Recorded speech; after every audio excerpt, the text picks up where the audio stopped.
Hello everyone, and welcome back to the Class 47P YouTube channel. Today I'm going to be doing a review.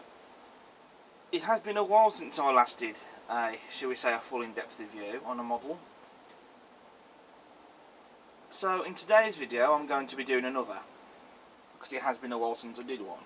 And I'm going to be taking a look at the latest release for the EFE Rail range. And what we're looking at today is the Plasser 12T YOB Crane in BR Departmental Yellow livery. So the first test I'm going to do is to see just how well that the Plasser YOB Crane rolls. So I'm just going to push this along.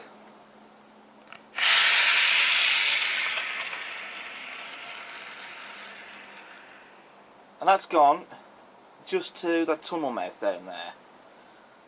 So I would say that that's a pass for that test. I think that that runs pretty smoothly and very well. So that's great to see. So now we're going to move on to the detail of the model. So the first thing I would like to talk about, what is the quality control like? Well, to be truthful, when I first received the model, one of the wheels on the bogies had come out.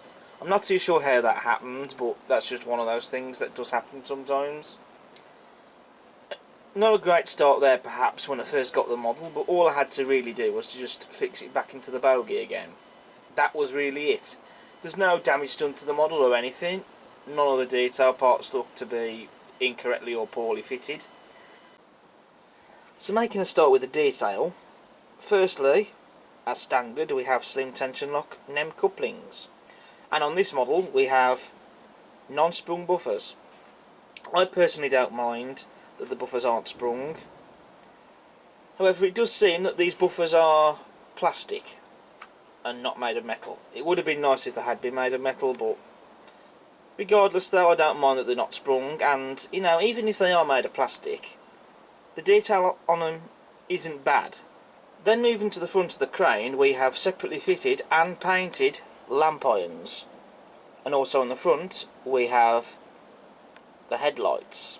I think the bogies are quite nicely detailed, and we have metal wheels as well, which is great to see. And I like that they've also gone and painted the wheel walls as well white, which is a nice touch. Taking note of the separately fitted detail parts, you have this handrail, and you got these bits of detail, which I presume any crew member stood on here on the running board, I'd imagine that they'll be able to grab onto these, so presumably some sort of grab iron. And then you have this here, this bit of detail, which I believe it would be a gate of some sort, or a barrier perhaps, if you could call it that. It's something I think that folds back because it has got hinges on it. Moving to the frames of the crane, we have work lights, which are these white boxes that you can see, going all the way down along the frame. And the orange wire that you see is the wiring conduit for the lights. Now I think the wiring there, it might be separately fitted.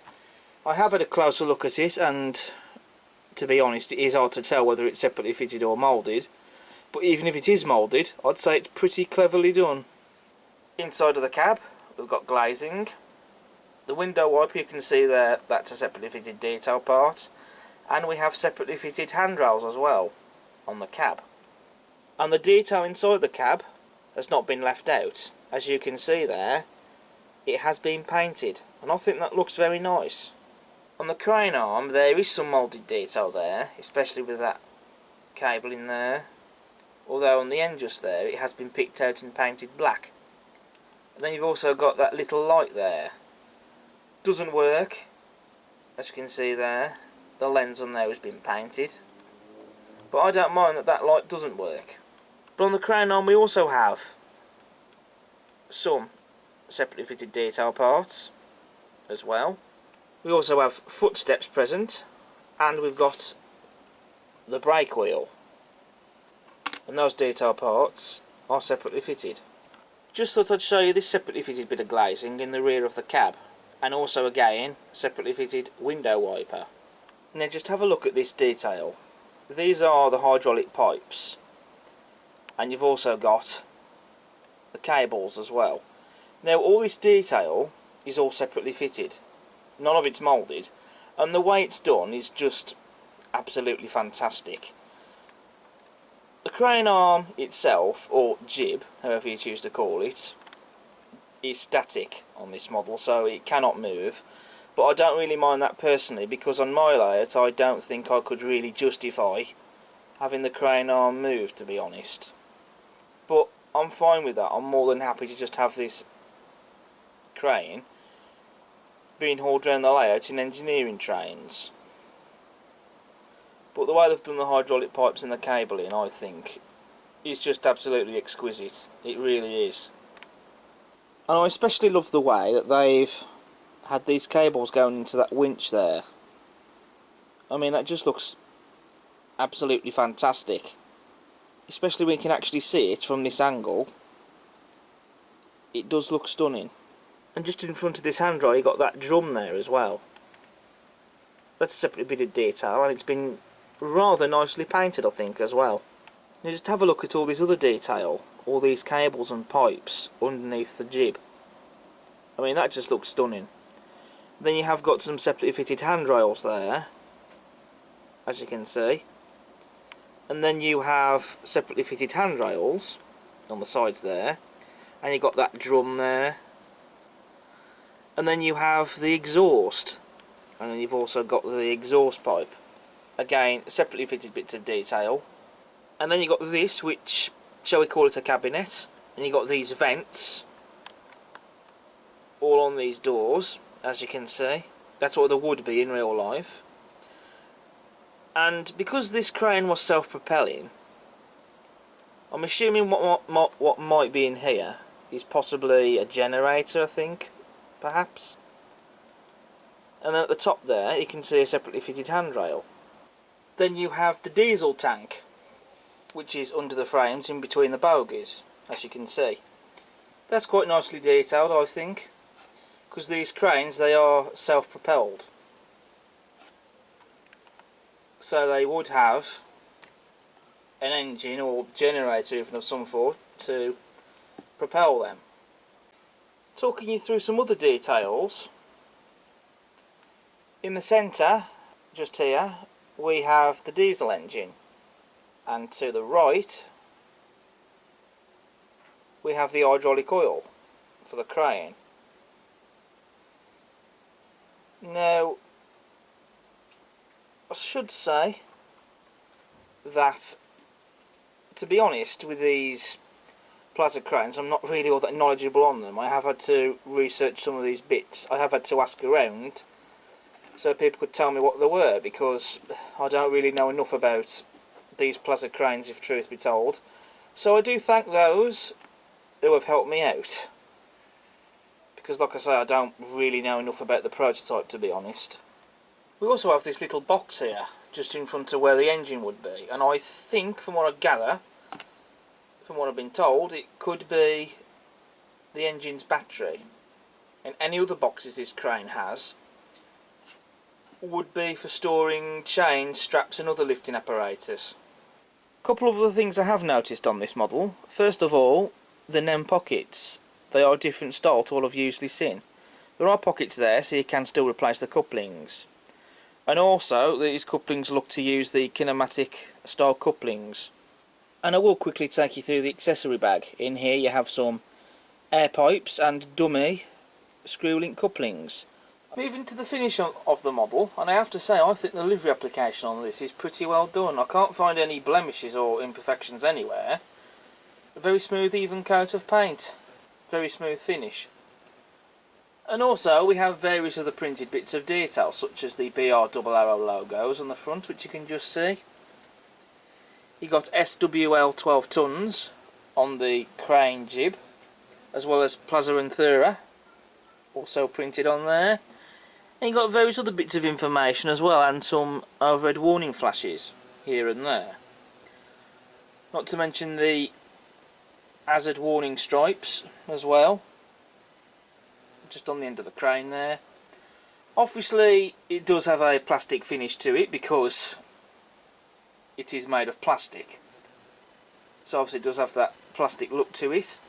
But if you were bothered by that, I'm sure weathering would tone that down. I think I would probably go for something like a black wash or something or other. You never know, I mean, maybe one day I might decide to maybe add some weathering to it, but I'm not at that point to do that now. I'm going to leave it as it is. But, you know, that's not for you to do, if you were bothered by the plastic finish to it, but, you know, I don't think it detracts on the model, and it's not something that bothers me. I actually think it looks pretty well done, to be fair. And it would have a plastic finish to it, because this is mostly made of plastic. However, it does have quite a good amount of weight to it, so I would have thought that there is some weight hidden somewhere inside the model, but I'm not going to take this model apart to find that out. I would hate to risk any damage to this. So I think otherwise that's pretty much about it. I've covered as much of the detail I possibly can, and so I think all I need to do now is to get this running on the layout, and then drum up my final conclusion for this model. So I'll get the tension lock couplings swapped out for magnetic ones, and I'll get together an engineering train, not necessarily a long one, because you know you could have shorter freight rakes running on the network.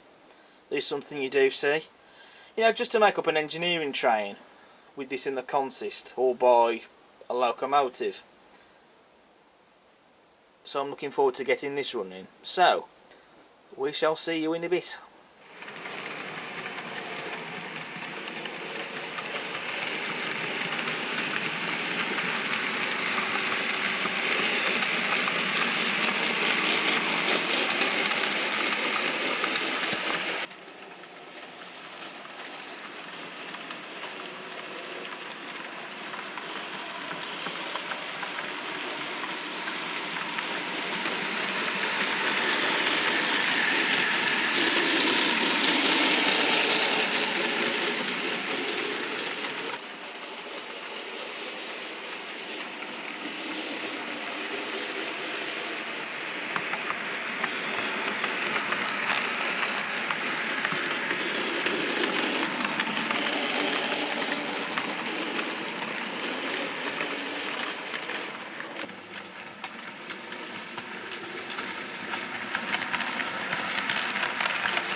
So with the running session over and done with, what do I think of the EFE Rail Plasser 12T YOB crane? Honestly, I think this is a fantastic model. It's certainly not lacking in detail in that department, that's for sure. It is very well detailed. And for the money as well, this is priced at 75 quid. If you're buying online, it does cost a little bit more. I think it comes to about nearly 80 quid, I think, if you're going to buy it online. But, you know, for the money, considering how detailed this model is, I don't think that that's bad value for money at all. I think that's actually pretty good with what you're getting. I know this is a self-propelled vehicle in real life. It can move under its own power. But I personally don't mind that it can't in model form. Because to be honest, I don't think I could really justify that on my layout, to be honest. Some layouts might be able to, possibly. But not on my layout. But I'm just happy to have it, and have it in an engineering train, such as the one you've just seen running on the layout. And if you are modelling and interested in the 80s and 90s era, or even into the later privatisation era, I think that this is a definite must-have, and I think that this is going to be appearing on lots of layouts, modelling those eras. So I think that this is highly recommended by me. I think that this is probably one of the best models that Batman has released in the EFE Rail range, I think. So that's it for this review. Thank you all for watching, and I hope you've enjoyed. As ever, if you like what you see, please do subscribe to the channel. It won't cost you anything. Smash the like button, feel free to leave a comment, and why not check out all my other videos I have on the channel. But until next time, I'll see you again soon. Bye.